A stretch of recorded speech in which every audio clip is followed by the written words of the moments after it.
The new Qashqai is the first car Nissan Europe has pressed and assembled out of aluminium, so we've had to find new ways of working.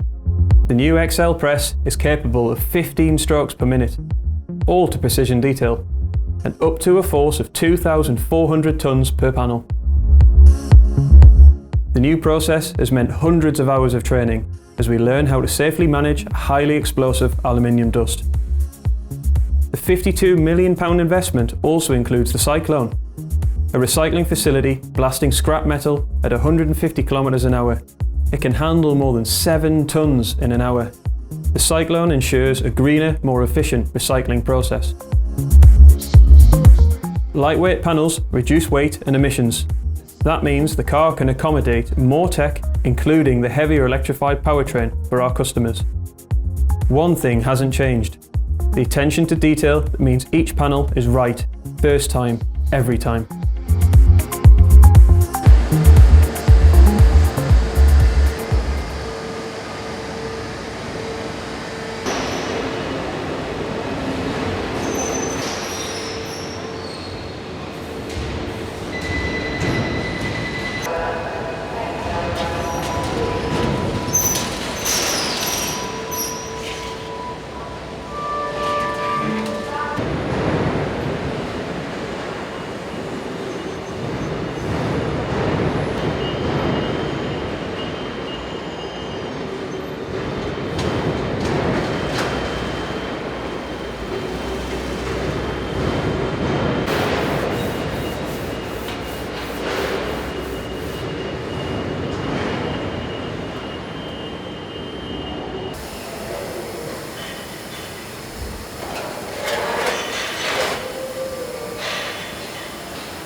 higher. Like.